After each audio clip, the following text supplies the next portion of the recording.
黑胡子亏大发了，2次选错伙伴上船。黑胡子的梦想是当世界的王，选择伙伴的标准只有一个，必须拥有强大的实力。在白胡子船上隐忍20多年，干掉萨奇，抢走安安果实，黑胡子也开始招募伙伴实现梦想。他的第一批伙伴有巴沙斯、毒 Q、范奥卡和拉斐特。范奥卡是狙击手，拥有超高的狙击能力，赏金为6400万贝利。拉斐特拥有魔警的称号，拥有飞行和催眠能力，赏金为4220万贝。毒 Q 一副要死不活的样子，28岁看起来像58岁的老头，赏金为7200万贝利。还有巴沙斯，一场胜仗没打过，赏金也才2000万贝利。黑胡子的这4个伙伴，赏金连超新星的标准都没达到，也算不上顶级强者吧。去推进层招募伙伴，黑胡子选择了宇智溪流，拥有匹敌麦哲伦的准大将实力，还有极其凶恶的罪犯恶政王、玄月猎人、大酒桶以及巨大战舰恶狼。虽然都是顶级强者，却不是推进层最强的罪犯。当时在推进层中有邦迪瓦尔多，吃了默默果实，被冰封30年也未丧命，实力也应该拥有大将级别。还有红伯爵，吃了蝙蝠果实幻兽种吸血鬼形态，仅凭借一个人就能匹敌罗杰与白胡子全团，实力至少为4皇级别。当时罗杰的船员巴雷特也在海底监狱，黑胡子告诫手下不要去惹他，也自认不是巴雷特的对手。早在20多年前，只有16岁的巴雷特就能匹敌雷利、卡普和战国联手发动屠魔令，将巴雷特的体力耗尽，才将其抓捕。在巴雷特觉醒合体果实后，一个人完虐所有超新星，实力已然超过的4皇。如果黑胡子能换这个3人当伙伴，能打赢红发海贼团吗？欢迎海米留言讨论。黑胡子的10号船长确定，有让黄猿忌惮的战斗力。海贼王休刊的1个月，官方以 Road to Laugh Tale 为标题，公布了很多鲜为人知的劲爆消息，其中就有黑胡子海贼团的10号船长。虽然没有露出正面，却很容易确定这个人是谁。首先排除青雉，离开海军之后，青雉的确与黑胡子有过接触，却没有明确表示成为黑胡子海贼团的成员。第一船长巴沙斯对他也不信任，在冰火岛，青雉明确告诉斯摩格，他还是原来的自己，离开海军是为了方便行事，内心坚持的正义并没有变，也确定了青雉不会真心与黑胡子合作，更加不会成为10号船长。莫利亚也不太可能为10号船长。去蜂巢岛寻找伙伴阿布，莫利亚被宇智溪流戏耍了一顿。随后黑胡子告诉莫利亚，世界格局发生了巨大变化，并邀请莫利亚加入自己。莫利亚曾经也是七武海，赏金达到了3亿2千万贝里，不过战绩却非常差，打不过2年前的路飞，还差点被多弗朗明哥干掉。黑胡子很难会让他当10号船长。七武海制度废除后，黑胡子立马率领海贼团出发，目标可能有2个，一个是抢夺萨博等人的恶魔果实，另一个就是招募七武海成为伙伴。巴基已经成为4皇，鹰眼与香克斯是好友，显然不会加入黑胡子。汉库克除了路飞也不会投靠其他人，只有白胡子20有可能加入黑胡子海贼团。Miss 巴金一心只要财宝，没有七武海称号的保护，加入一位4皇是不错的选择。白胡子20拥有让黄猿忌惮的实力，黑胡子会给他10号船长的位置吗？欢迎海米留言讨论。赤犬对抗5位海上皇帝，居然一场都没有赢。顶上战争刚开打，赤犬用一记大喷火，瞬间融化乔兹扔出的巨大冰块，随后岩浆拳头迸发出无数个岩浆弹，将战场变为熔岩火海。赤犬与乔兹的间接交手，显然是赤犬更胜一筹。见到白胡子海贼团全员撤退，赤犬用激将法留下艾斯，凭借岩浆能燃烧火焰的果实优势，击穿艾斯的胸口获胜。随后对情绪崩溃的路飞出手，被慎平用生命挡下。在继续追杀路飞的途中，赤犬击穿慎平的身体，也烧伤了路飞的胸膛。一个大将连失去意识的路飞都干不掉，略微有点丢面子。马尔科与赤犬初次交战，与比斯塔一起联手攻击，却忘了使用武装色霸气，攻击没有对赤犬造成伤害。之后一个人抵挡赤犬追杀路飞，被岩浆拳头打飞。最后马尔科联手数10位队长，外加克洛克达尔，才勉强挡住赤犬。面对健康的世界最强男人，赤犬表现得很怂，不敢正面交战。见到大窝蜘蛛刺穿白胡子的身体，赤犬才敢站出来攻击，抓住白胡子身体抽搐的破绽，用岩浆巨拳重创白胡子胸口。艾斯被赤犬干掉后，让白胡子彻底愤怒，突然出现在赤犬身后，用一记重拳将赤犬的脑袋打入地下。随后2人爆发激烈战斗，赤犬再次用岩浆拳头重伤白胡子腹部，却在跳起来的一瞬间被白胡子抓住破绽，承受震荡波的攻击后坠落悬崖之下。这一战赤犬打得略显狼狈，更让赤犬的狼狈的是，从背后偷袭赏金只有1500万贝利的巴基，居然被对方轻松躲过。现在的巴基已经当上4皇，赤犬的攻击无效也是理所当然。见到岩浆拳头被香克斯挡下，赤犬吓得脸颊流汗，也不敢继续战斗。当香克斯宣布终结顶上战争时，赤犬依旧是屁也不敢放，与香克斯的战斗力明显不在一个等级。大事件之后，赤犬马不停蹄追捕黑胡子海贼团，黑胡子却带着小弟跑了，没给赤犬正面交战的机会。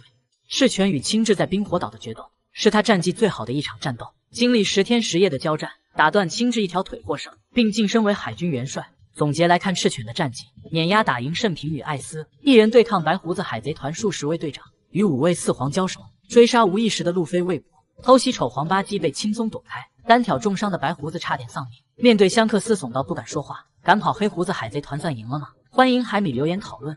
汉库克觉醒霸王色霸气的过程到底有多悲惨？世界第一美女汉库克是仅有的3位女性霸王色拥有者之一，另外2位分别是前4皇夏洛特玲玲以及前4皇凯多的女儿大和。与见闻色和武装色霸气不同，霸王色是一种先天王者资质，需要在特定的契机下才能觉醒。汉库克又是在何种情况下觉醒霸王色霸气的呢？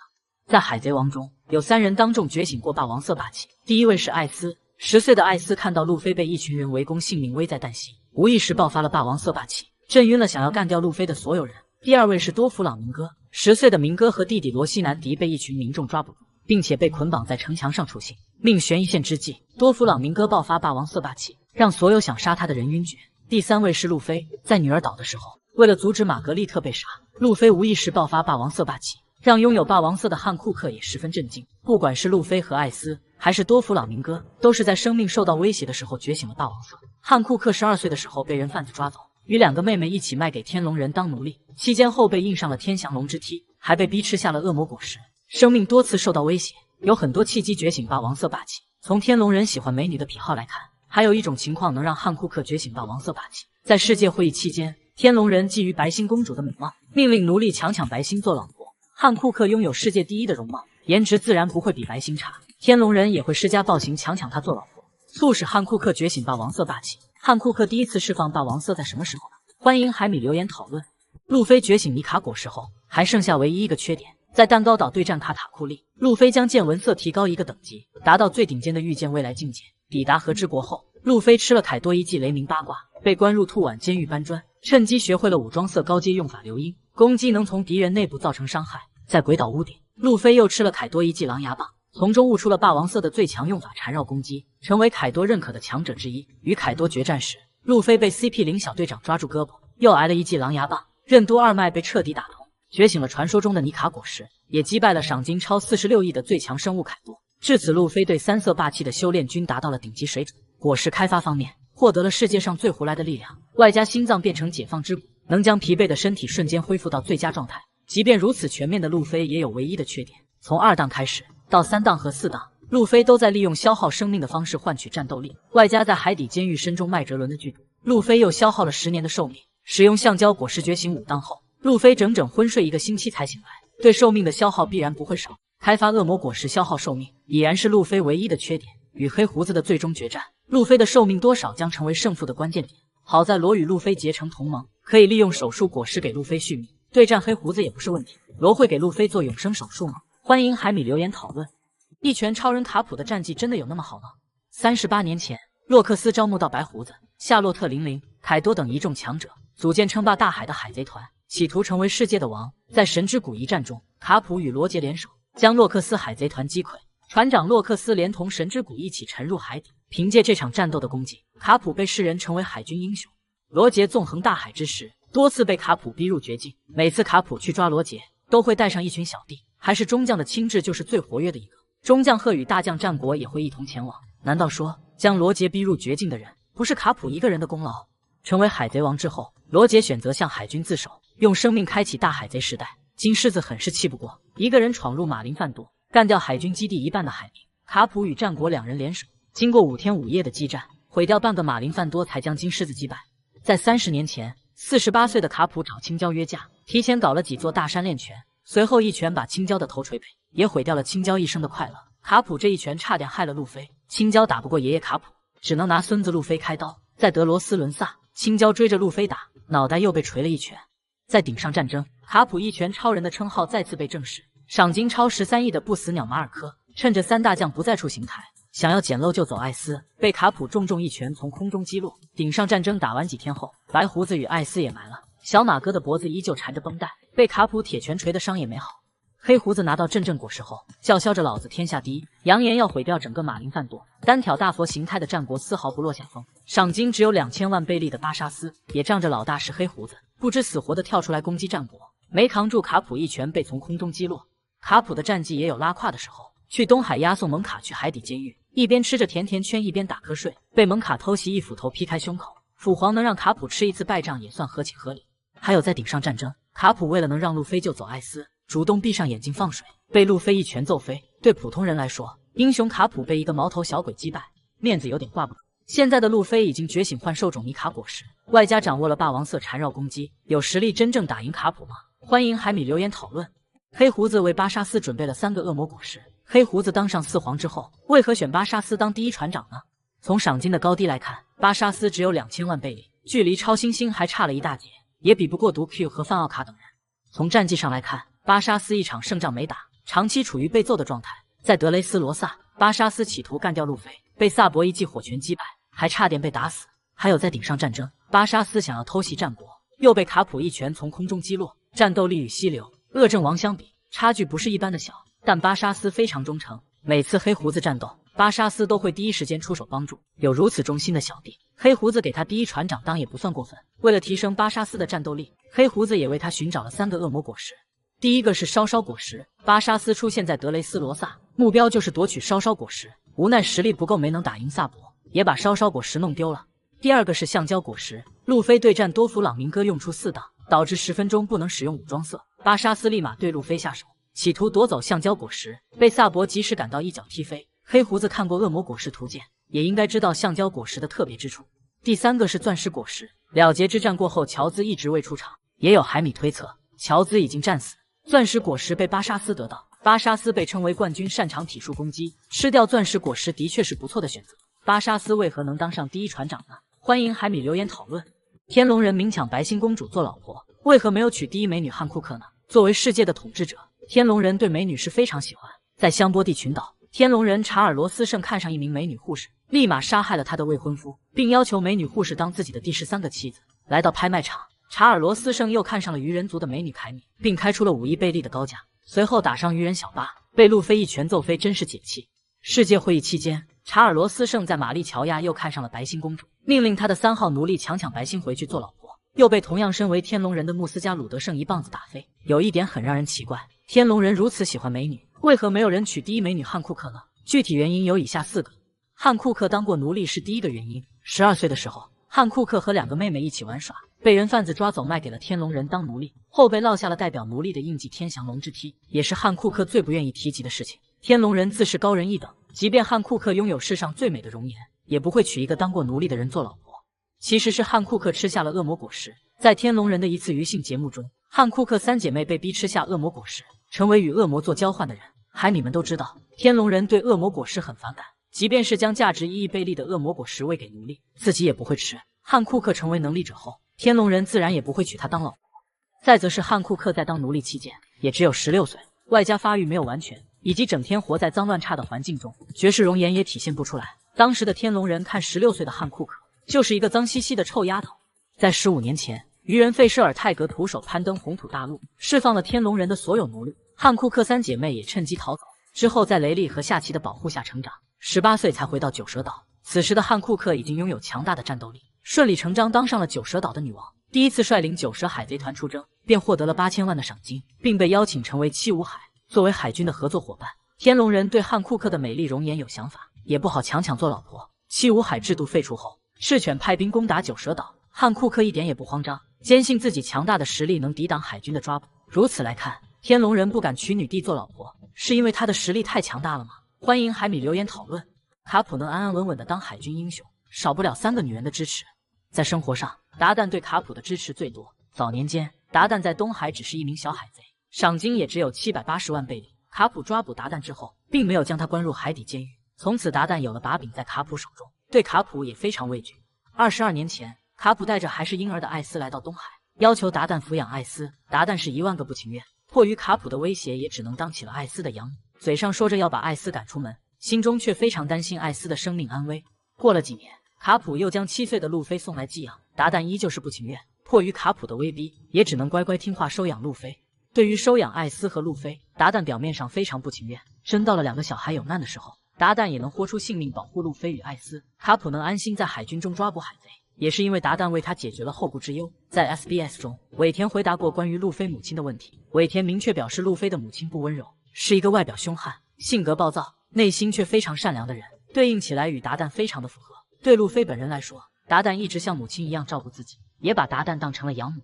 在工作方面，对卡普支持最多的女人是贺中将。年轻时期的贺非常漂亮，整天与卡普和战国混在一起，也算是互相帮衬的好友。贺中将变老后，戴着宝石耳环和手镯，有点富家千金的味道。在顶上战争，眼见艾斯被处刑，作为爷爷的卡普却无能为力。贺也看出了卡普的无奈，安慰卡普不要把艾斯的事情放在心上，即便他身为海军英雄，也不能改变什么。还有路飞闯入海底监狱后，战国指责卡普没有管好自己的孩子，害得他与贺动用了很多关系，才将路飞大闹海底监狱的事情压住。可见贺与卡普的关系绝不仅仅是同事关系，而且贺与卡普相处的时间最长。路飞的奶奶是谁，以及龙的老婆是谁，贺中将都应该很清楚。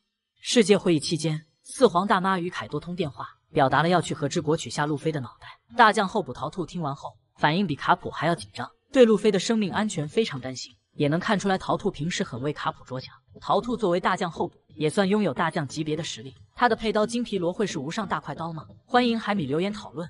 什么都会一点点的索隆，除了不认路，各项能力都是顶尖水平。要问索隆的酒量如何，答案一定是无终止的喝。刚到和之国，索隆彻底放飞了自我，拎着酒壶从白天喝到天黑，居然还没有迷路。难道说只有酒精才能让索隆清醒吗？还有在德岛时，萨博随手扔了一瓶酒，轻松搞定正要拔刀的索隆。为了酒能卖自家船长，和那美为了钱卖路飞没有一丁点差别。索隆经常迷路，不是脑子不好，到了给招式起名字时，索隆是张口就来，而且一个都不带重复的。据不完全统计，一刀流招式10个，2刀流招式13个，3刀流招式24个，还有无刀流与联合技能，加起来没有100也有80了。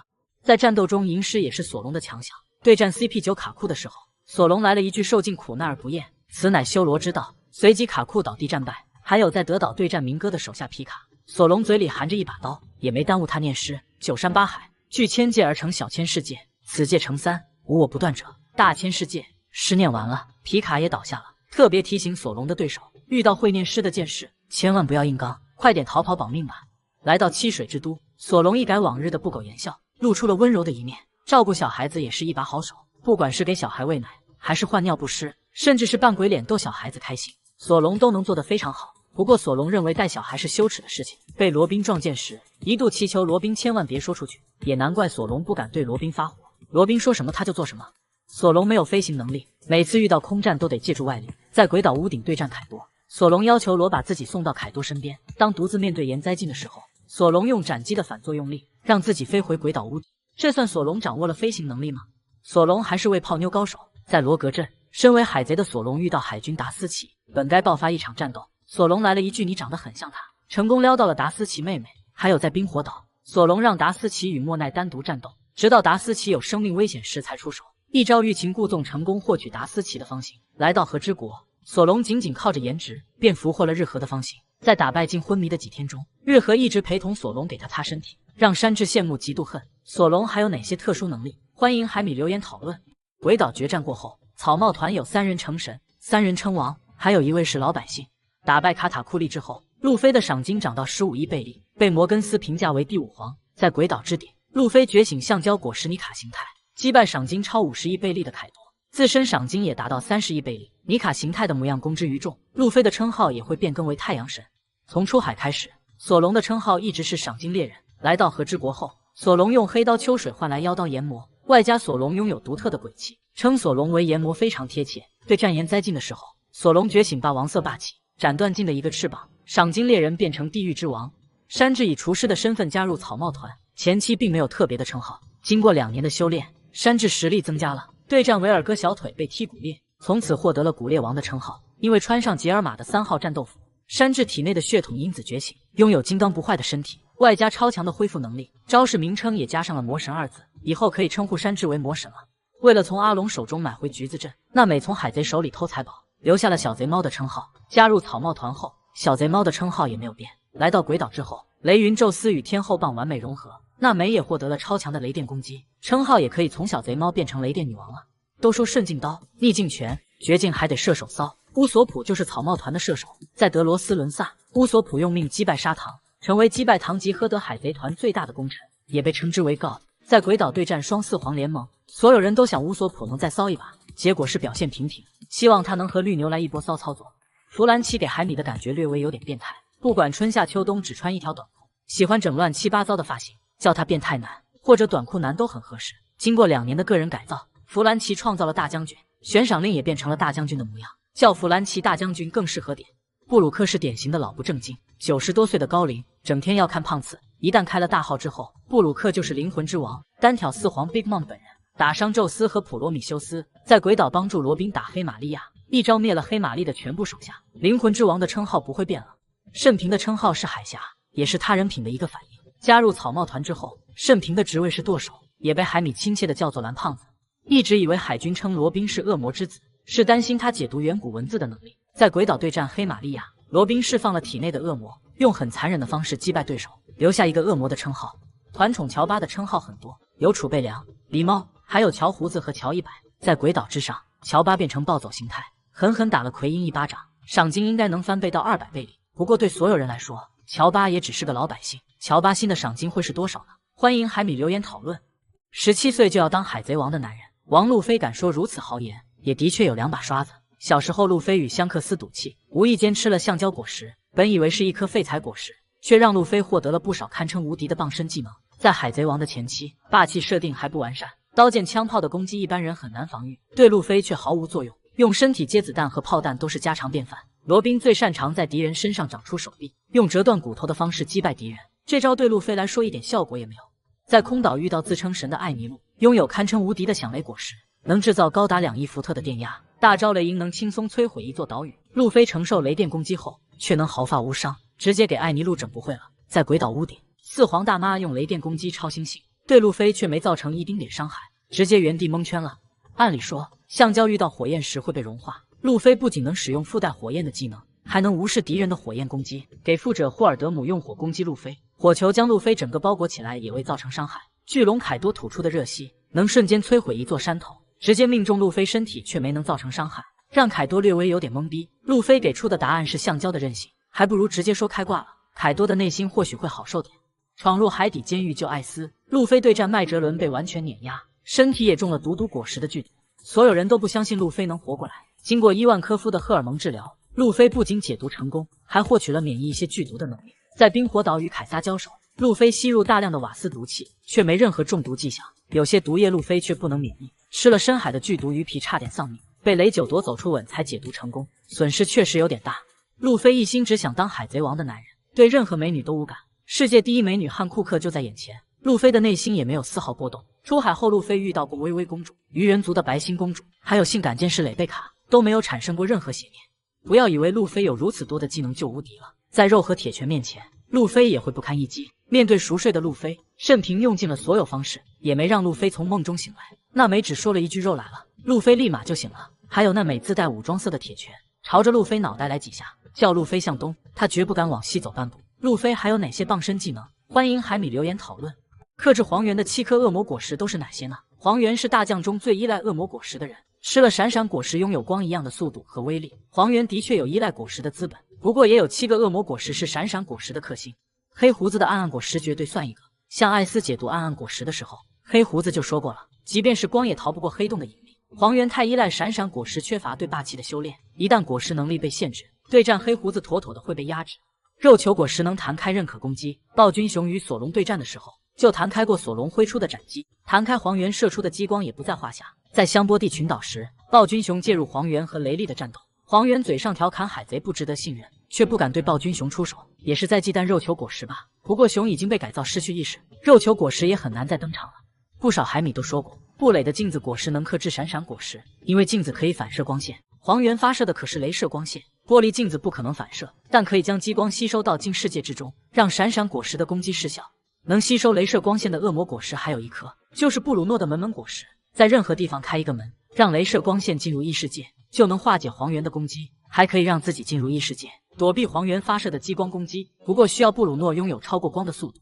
黄猿最骄傲的地方是拥有光一样的速度，踢霍金斯的时候也强调过，速度就是力量，只要能降低光的速度，就能克制黄猿的闪闪果实。阿西克的迟缓果实能发射一种光波，只要被光波射中的事物在30秒内会变得行动迟缓，也能降低黄猿自以为傲的速度。不过阿西克已经被路飞打败，迟缓果实也应该不会出场了。路飞的小弟巴托洛米奥吃了拥有绝对防御的屏障果实，即便是能打伤四皇的王者之拳，也无法攻破屏障的防御。黄猿的镭射也应该无法打破屏障防御。最主要的是，巴托能制造圆形屏障，可以全方位无死角防御黄猿的攻击。罗宾控制卡文迪许的时候说过，速度在他面前毫无作用，原因是罗宾的花花果实可以在任何物体上长出手臂，只要罗宾对武装色霸气运用得当，也能在黄猿的身体上长出手。克制闪闪果实也不在话下，还有哪些恶魔果实能克制黄猿呢？欢迎海米留言讨论。路飞战斗力的7次提升，黑胡子逼出路飞的终极形态。路飞小时候跟着艾斯和萨博一起在森林中打怪升级，时不时还要接受卡普爱之铁拳的加餐。17岁时，路飞的战斗力也算小有成就，一拳打飞近海之王，之后对战赏金1600万贝利的巴基，联手娜美轻松将其打飞。闯入司法岛救罗宾对草帽团的考验最大，对手是陆奇率领的最强 CP9 组织。在对战布鲁诺的时候，路飞从60T 中得到领悟，开发出了橡胶果实2档，加速血液流动，提升速度和打击力度。在对战陆奇的时候，路飞第一次使用3档，将身体巨大化，也拥有了匹敌巨人的力量。此时路飞的3档还不完善，每次使用后都会有副作用，身体变成小孩子模样。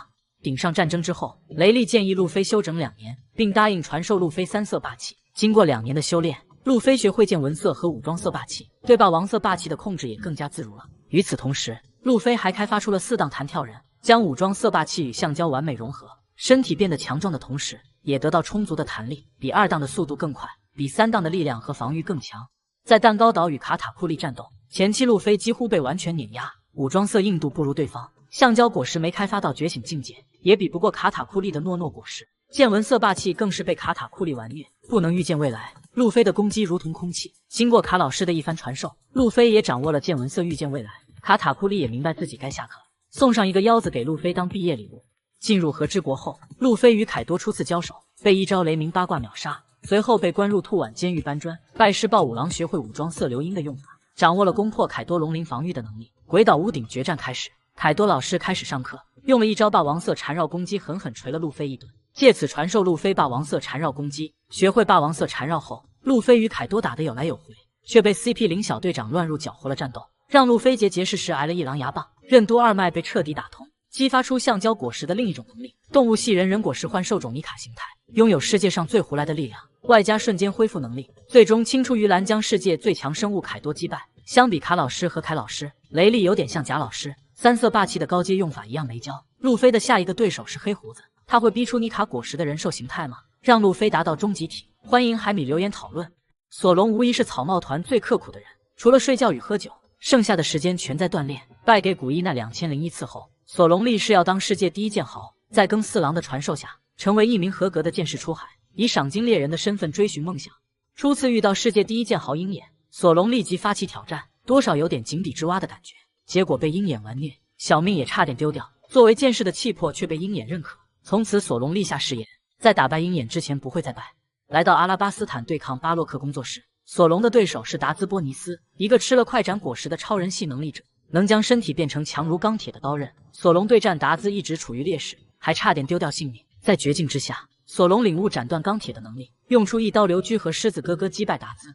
闯入司法岛救罗宾，索隆必须击败卡库拿到钥匙。卡库是 CP9 组织中的第2强者，不仅吃了动物系牛果实长颈鹿形态，还是一名2刀流剑士，配合双脚发出的蓝角，能施展4刀流剑术。被逼入绝境的索隆爆发鬼气，用一招鬼气9刀流阿修罗遗物银获胜。卡库也评价索隆的实力在战斗中得到提升。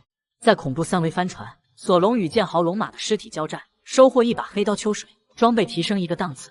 得知路飞失去兄长艾斯后，索隆放下尊严，拜鹰眼为师学习剑术。经过2年的磨练，索隆掌握武装色和见闻色霸气，用一只左眼换来强大的实力，从此开启一段秒杀之路。在冰火岛，索隆对战雪女莫奈，一招大震撼将其秒杀。来到德罗斯伦萨，索隆对战明哥的最强手下皮卡，一招3刀流大千世界秒杀对手。和之国开篇后，索隆与霍金斯激战，一招2刀流登楼劈开稻草人怪物，与吃了 Snow 果实的基拉交战。索隆临时弄了个3刀流砍掉对手，随后索隆答应日和，用妖刀研磨替代黑刀秋水。研磨是一把妖刀，会擅自释放使用者的霸气。玉田曾用研磨砍伤过凯多的腹部，索隆成功征服研磨，实力和装备又进一步。在鬼岛之顶对战2位四皇，索隆拼尽全力挡下双四皇合体技能霸海，又拖着重伤的身体单挑凯多，用出一招阿修罗王者系重创凯多腹部。随后索隆与岩灾进决战，对手是远古露娜利亚一族，吃了远古种无齿翼龙果实，最终索隆觉醒霸王色霸气，斩断尽的一条翅膀获胜，成功登顶地狱之王。现在的索隆距离世界第一剑豪鹰眼还有多少差距呢？欢迎海米留言讨论。海军大将们出差都干了什么事？藤虎刚当上大将没多长时间，就被赤犬派去处理多弗朗明哥的事情。来到德罗斯伦萨，藤虎的第一目的地居然是赌场，期间还找索隆问路，没被索隆拔刀砍倒也算藤虎命大。来到赌场后，藤虎被明哥的手下糊弄，明明每次都能押对，却每次都在输钱，妥妥的老实人被欺负了。之后藤虎代表海军下跪向利库王道歉，出个差顺带把赤犬的面子弄丢了。七武海制度废除后，藤虎再次带队出差，顶着炮弹的攻击吃面，只能说藤虎的心是真的大。黄猿也是爱出差的人，可能是工资上有补助吧。路飞在香波地群岛闹事，黄猿骑着炮弹赶来，刚落地就来了一个正向蹬腿，踢爆了巨大红树，给两个小海贼吓得够呛。看到霍金斯在装13，黄猿甩出一个横向踢腿将霍金斯踢飞，之后打见西西的阿普，用了从上而下的翻身踢腿。见到索隆后，黄猿开始练习高抬腿，硬生生坚持了10几秒。等到雷利出场救下索隆，但凡雷利晚来1秒钟，黄老爷的一条腿是铁定麻了。玲玲打电话给老相好凯多，说要去和之国干掉草帽路飞。黄猿看到了出差的机会，主动请缨，却被赤犬用武士的战力太强大压下来了。年轻时候的青雉整天跟在卡普身边，是不是能混一个出差的名额？当上大将之后，青雉有事没事都会骑自行车出差，然后找个没人的小岛睡大觉，遇到漂亮的奈美还不忘撩拨一下，妥妥的睡觉撩妹两不误。赤犬在当大将的时候是工作狂，顶上战争开打前，一人找战国讨论对抗白胡子的战术。顶上战争开打后，赤犬一刻也没有休息，单挑世界最强男人白胡子，干掉前海贼王罗杰的血脉艾斯，还想除掉革命军首领龙的儿子草帽路飞。顶上战争刚刚结束，赤犬立马请求出差追捕黑胡子，一个人站在船头吹海风，是出差还是度假呢？大将绿牛在玛丽乔亚出场，一个人悠哉的晒着太阳，还请藤虎吃了一碗面，看起来是性格懒散的人。没想到绿牛在工作上是卷王，赤犬让他不要招惹路飞和基德等人，把百兽海贼团的人抓回来就好。绿牛却偏偏不听，想凭借一己之力取下路飞的首级。对方有3位赏金30亿的强者，还有索隆和山治等一众顶尖高手。绿牛去杀路飞搞内卷，有点白送的意思。绿牛能打赢现在的索隆吗？欢迎海米留言讨论。绿牛所吃的恶魔果实已经觉醒，他的下级果实就在草帽大船团。自从绿牛在玛丽乔亚登场，他的果实能力一直是海米热议的话题。绿牛告诉藤虎，他已经3年没有吃饭了，外加绿牛一直躺着晒太阳，很容易会想到他的恶魔果实与植物有关，利用光合作用获取能量。在漫画1052话中，绿牛背后长出一朵花，慢慢悠悠地飞行到河之国，可见他有控制植物生长的能力。抵达兔碗监狱后，绿牛制造出无数条藤蔓，刺穿百兽海贼团成员的身体，每一个被藤蔓刺中的人，身体干瘪，精神萧条，如同能量被抽干一样。进的胸口被藤蔓刺中，身后的火焰也消失了，奎因也被藤蔓刺中，原本胖胖的身体变得瘦弱干瘪，都是身体能量被抽干的表现。绿牛的果实能力就是吸取他人的能量，用来维持自身需要，以及改变周围的环境。从他刚登陆河之国开始，但凡绿牛路过的地方，都长出了茂盛的花草树木。原本寸草不生的花之都附近，瞬间变得生机盎然。兔碗监狱的岩石峭壁上，也长出了很多花草。利用果实能力改变周围环境，不就是超人系果实觉醒的效果吗？比如多弗朗明哥的线果实，将地面和建筑物变成茫茫一片的白线，以及卡塔库利的诺诺果实觉醒，将近世界变成起伏不定的年糕。